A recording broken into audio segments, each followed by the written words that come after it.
Hola a tots, benvinguts a un nou videotutorial. Ens trobem en Geografia de primer de l'ESO, en el tema número 5 que fa referència als climes de la Terra. Tot seguit, doncs, farem un repàs dels principals climes del planeta atenent a dues variants principals, a saber, les temperatures i les precipitacions. Per tant, podem classificar en primera instància estos en temperats, els veiem així, i en extrems. D'una banda, els climes temperats se situen entre els 30 i 60 graus de latitud, tant al nord com al sud. Per consegüent, podem observar perfectament al mapa que se situen entre la zona càlida i les zones fredes. En el cas del continent europeu, per exemple, cas d'Espanya, País Valencià i demés. Segons la temperatura en distingim de 4 estacions, l'hivernal i l'estival, és a dir, la freda i la calorosa, i després les estacions equinocials, ja sabem, la primavera i la tardor. De la mateixa manera, advertim que amb el canvi climàtic que estem vivint i la pujada de les temperatures, aquestes estacions cada volta són menys imperceptibles i ja sovint, durant els darrers anys, assistim a canvis d'estació molt bruscos, on passem d'una forta calor a un fort fred. Pel que fa a les oscil·lacions tèrmiques d'estos climes, en efecte, les temperatures mitjanes durant l'any varien d'entre els 8 als 21 graus aproximadament, amb mitjanes anuals d'uns vora 15 graus centígrads. Quant a les precipitacions, aquestes se situen entre els 500 i els 1.000 mil·límetres anuals. Així mateix, en funció dels elements bàsics que determinen el clima, és a dir, la latitud, altitud i efecte de la mar, podem distingir 3 tipus de climes temperats i que tot seguit analitzem.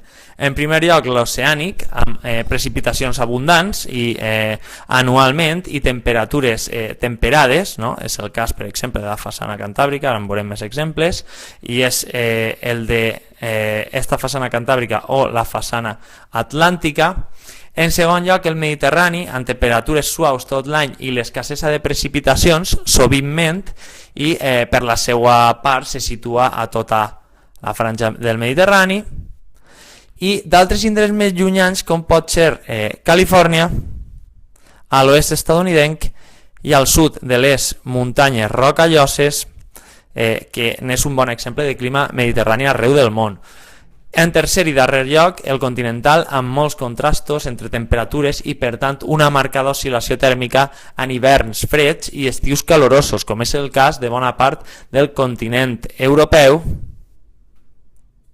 el veiem, i nord-americà. D'altra banda, ens trobem amb els climes extrems, que a continuació analitzem. Cal ressenyar, doncs, l'equatorial i tropical, situats a la zona càlida. Veus així?